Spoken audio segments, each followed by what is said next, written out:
Hey guys, what's up? It's Cell here from Final Save Point Crew.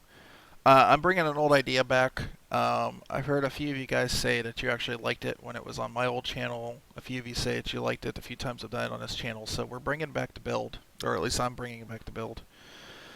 Um, so I tried recording this twice already, and I kind of rambled along. Um, so what I'm going to say is, if you've seen this little segment that I've done before.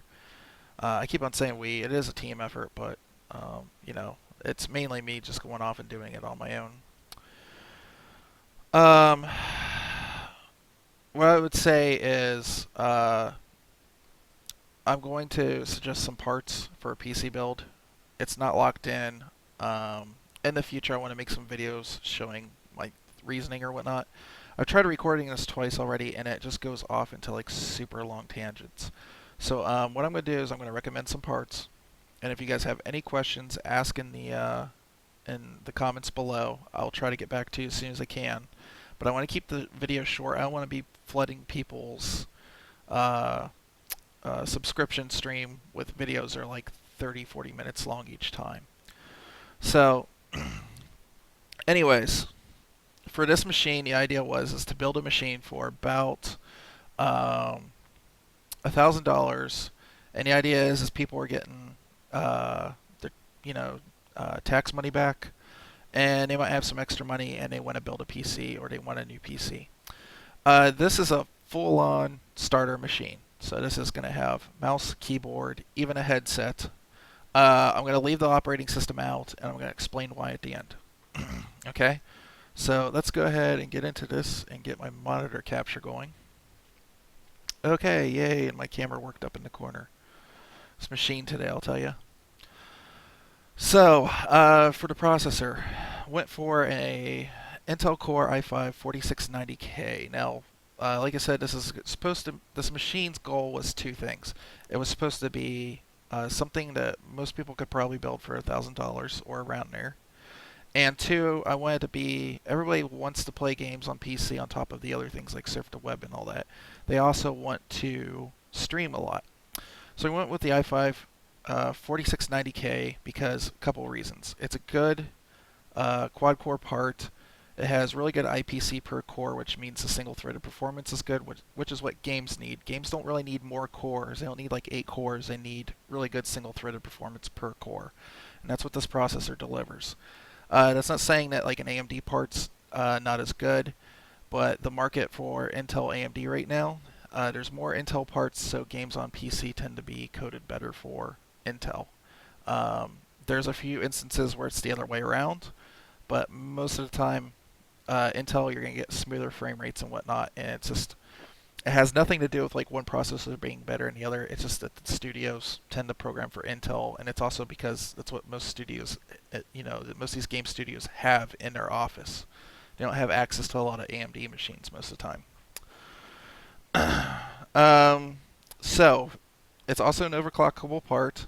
You can overclock the cores on this to, I would say with the parts I gave you, about 4.3, 4.5 gigahertz. If you don't know how to do it, please educate yourself on it. There's plenty of tutorials and stuff on the internet how to do it. Just don't start ramping numbers in there all of a sudden. Hope you're going to get it to work. And don't use the auto overclocking on the motherboard because those things always overvolt your processor past what it needs to be. Okay, so now that being said, it also has an integrated GPU. The integrated GPU has a function called Intel QuickSync. You can actually use that with like a broadcaster like Open Broadcaster Technology or XSplit and select Intel QuickSync. You will have to have the GPU driver for the processor loaded in before you load in your graphics card. But it works extremely, extremely well for encoding videos. You should be able to use it to stream. You could also use it for, say, like Sony Vegas or whatnot to actually encode gameplay videos to put them up on YouTube, and it works extremely fast. It works faster than most graphics card variants, like using CUDA or OpenCL on a graphics card. It's kind of crazy how good it works. So that takes care of the encoding part of the games and whatnot. Now for overclocking and keeping this beast cool, I ended up going with a Be Quiet Shadow Rock 2. I have a friend that reviewed this. His name's Coked Up Canary on YouTube. I'm gonna link his video in the description below, or if I'm savvy enough, maybe like somewhere around. Oh, that way, down there. There we go. Anyways, somewhere on the screen. So he did a really good in-depth review. That's what he does. He does these long reviews. He put it on 130 watt TDP part, and that's when we're talking about watts. We're not talking about power. We're talking about the watt is a measurement of energy. We're talking about how much heat it can throw off. So the part that I'm showing you guys here, the CPU for this build is 88. So if it can handle 130 fine, it's going to overclock fine with this thing. Here, actually, let me go into Newegg because there's no good pictures here of it. But this is what it's going to look like in your system. It's got a nice brushed aluminum top. All the heat pipes are capped. It's 8mm heat pipes. It is supposedly a little bit of a pain to put on, but once you got it on there, it's totally worth it. So, all right. So that takes care of the cooling. So for the motherboard, I looked all around for a good motherboard that can handle an overclock of that rate with good features. Some of the features are left out of this. For instance, the onboard audio isn't all that great. It's not terrible. It's just not that great. And the integrated LAN controller, or the NIC, network controller is what we call it. It's a Realtek one. It's not bad. It's not good. To be honest with you, out of all the machines I've built and I've messed with, the killer NICs, the Intel NICs, and the Realtek, when it comes to gaming, I don't notice anything. The only time I've noticed anything is on the killer NICs. I've noticed that like videos on YouTube and Netflix start up way quicker than they do on the other two. And Intel maybe is a little bit better at sorting out what it should be working on and what it shouldn't be working on. Meaning, like if you're playing a video, like that video might start up like a tad bit quicker if you're doing other things like downloading stuff or whatnot. But for the most part, there's really not a difference in between any of them, so I wouldn't worry about it too much. But power delivery on this, the components that they're using, it's got a nice flat black PCB. It's got a nice black and white design, which will naturally get well with the case for this build. We're kind of doing, it's just happenstance. I was trying to find whatever I could for a good price range, and this fit it. So it's $110 normal, and it has a $10 rebate, making it $99. But yeah, no, there's not really any complaints on this board. It's kind of, just ordinary Z97 board, and it's at a good price, so that's why we went with it. Alright. RAM. It's G-Skill Sniper Series. There's not much to say about RAM. Runs at 2133. It's solid RAM. I know I've used it before. And you don't need a whole lot. It's low profile, so the Shadow Rock cooler should fit on there. I mean, it's got a look. It looks like it's got a gun sitting on top of it, but really with RAM, you don't need an elaborate cooler. You just need a couple plates of aluminum to help cool it off, and you probably even get like 2400 speed on this if you ever clocked the RAM. I tried to get an SSD, and I cannot find an SSD and fit it within the budget that I wanted this machine to be in. So an SSD is still honestly a luxury item. It's nice to have. You don't need to have it to run the machine. You can run it off of a hard drive just fine. And you might have a machine that's like 5 years old. If you're upgrading from a 5-year-old machine, it's also a hard drive. This hard drive's probably going to run a little bit faster than the old one, so you're going to notice a speed uptake. But it is a PC in the future if you want to get a SSD for your OS or whatever, or just get like a small one for Intel Rapid Start technology. You can do that. You can always upgrade. That's a nice thing about PC. So for $45, a 1 terabyte Western Digital drive at 7200 RPM is going to be fine. I've actually had one of these for 3 years now, and it's done well. It's never missed a beat, so I can speak to it. All right, we're at 10 minutes now. I'm trying to make this as short as possible. MSI R9 280. There's a lot of cards that compete in this range. 285 is a good card. The GTX 960 And the 760, it's just basically what it came down to is price. I was trying to make cut as many corners as I could without cutting the quality of the components. So there was a 285 that was a little bit cheaper in this. At the end of the day, if you know what you're doing and you overclock your memory and your core on the 280, you can get pretty good frame rates close to the 285. The 285 is technically higher. The good thing about this is it has 3 gigs of RAM compared to 2 on the 285. So it's going to help in some cases, say like Titanfall.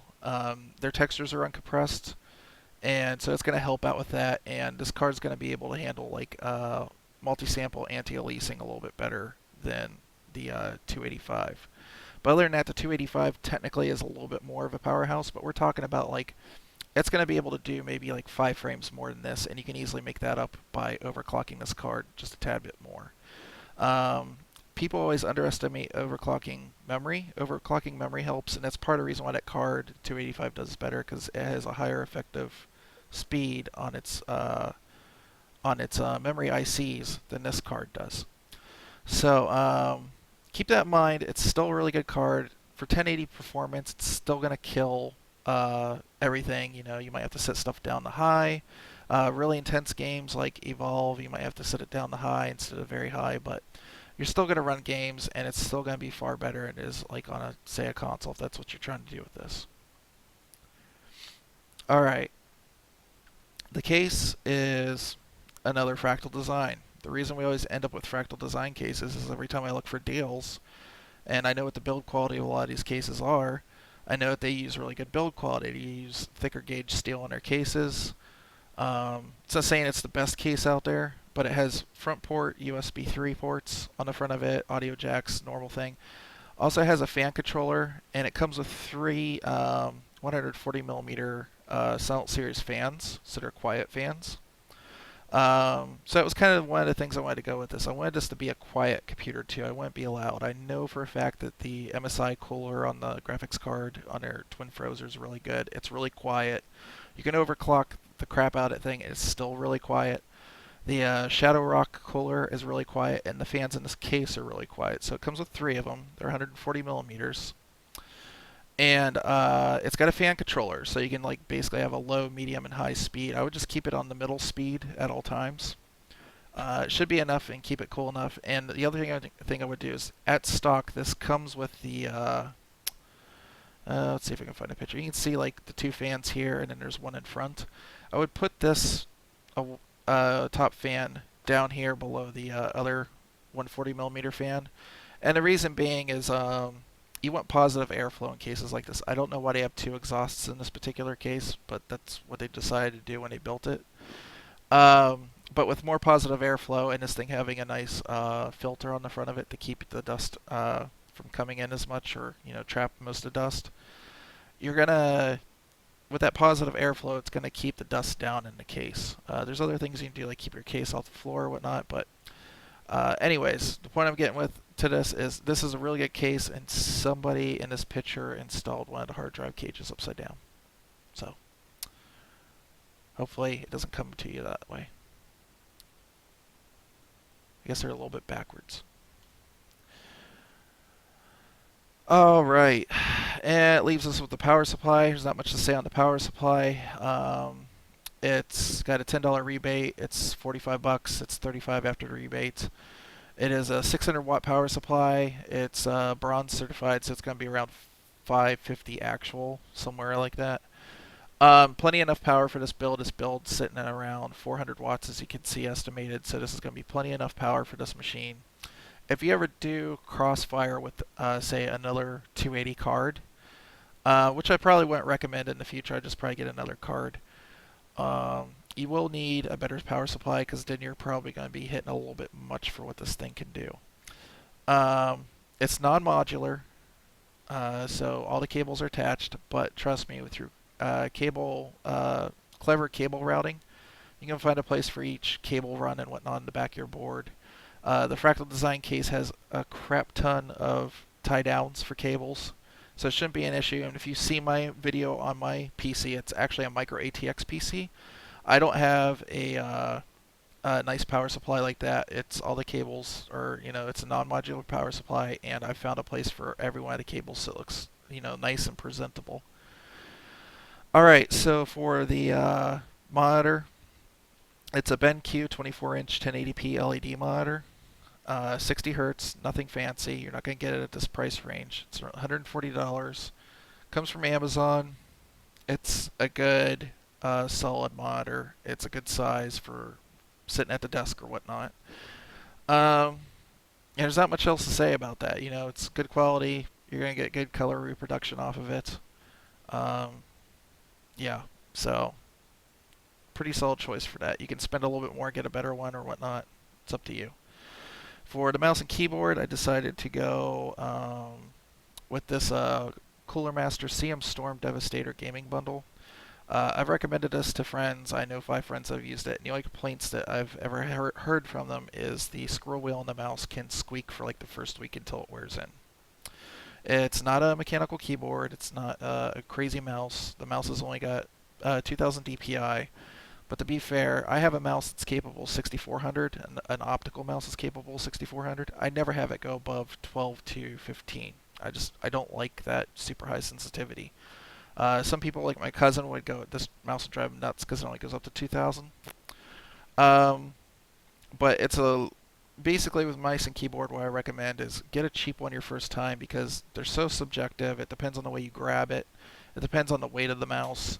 So get something cheap your first time out and see what you don't like about it. And then when you go to a store, you can like test out like the keyboards they have out there. I know like Fry's has like a whole section where you can like test out all the keyboards they're selling, all the mice that they're selling.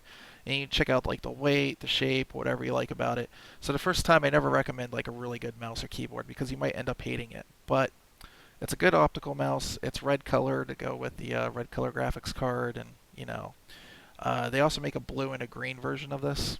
And it's got a Windows lockout button, and it also has the backlighting and the media controls for your computer. So it's pretty good for under $30. The last thing here. So gaming headsets. So anybody that's been in PC gaming for a long time will tell you that the best thing that you can do is get yourself a really good pair of headphones and something like an Antline mod mic or a good like mic on your desk, like a what is it? A Yeti Blue, I think is what it's called.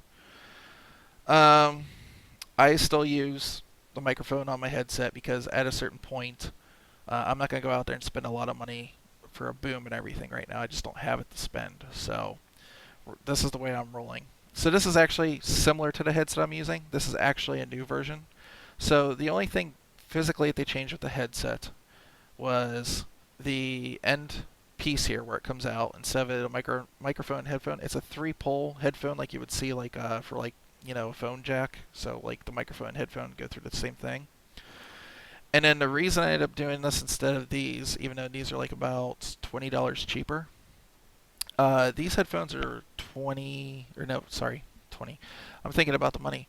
These headphones are 60 ohm headphones, so they're a little bit higher impedance than most headphones, which are 32. 32 is fine when you're driving it off the motherboard, but if you were to drive these off that MSI motherboard, they'd be a little quiet sounding. And you would tell like the bass would be a little subdued or whatnot, like a little bit muddy, I guess is the word. This comes with this controller. It's basically like an inline graphics card. You plug the USB into the motherboard.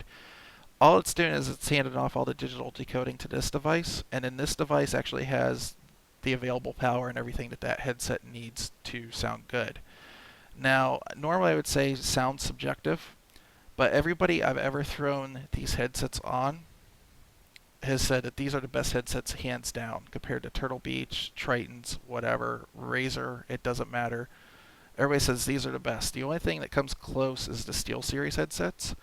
And my thing is the SteelSeries headsets have some build issues. They're a little bit cheaply made. And I wouldn't pay the same price for SteelSeries, mostly plastic headsets, when these are pretty much metal. These I can hear like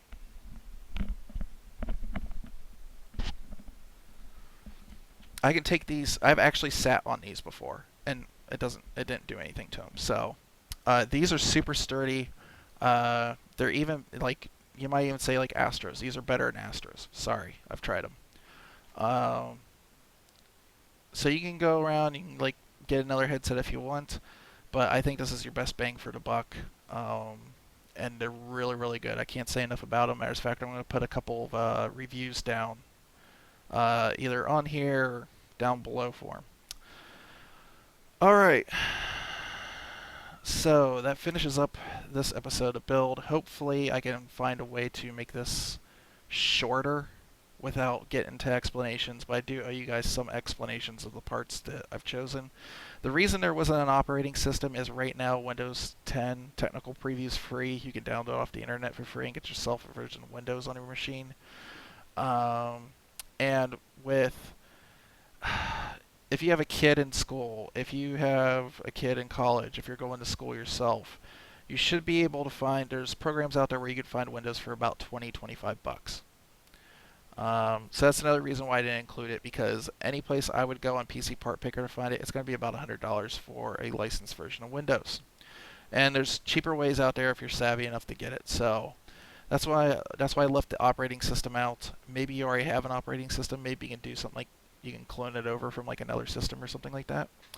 But I leave that entirely in your guys' hands.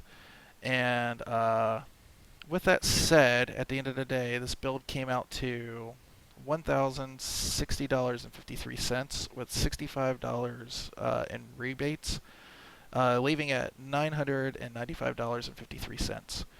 This thing, it's pretty good, and for an entire machine monitor and everything, this thing will smoke games, especially at 1080p. You'll be impressed, trust me.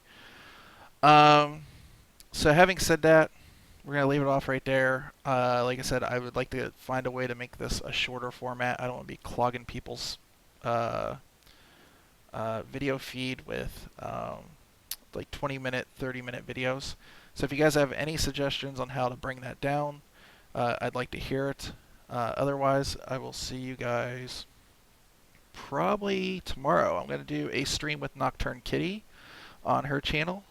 Just the way it sounds, Nocturne Kitty. We're going to play some Damned. She got another game. I can't remember what it's called. But mostly she does like horror games, so that's what we're going to do. We did a podcast last week with Coked Up Canary, and we had a good time. And we're trying a shorter format on that too. I've noticed like longer videos, you guys really hate that. So until then, and Joe's got his PC, like his setup he uses to work on his video game stuff, his Vigi games. So with that said, I will see you guys later. You can follow me at Cell Processing. You can follow Joe at Merchant Lemon, Merchant_Lemon on Twitter. And please visit the site, finalsavepoint.com. And that's where everything will be consolidated and put, videos and all. So see you guys later.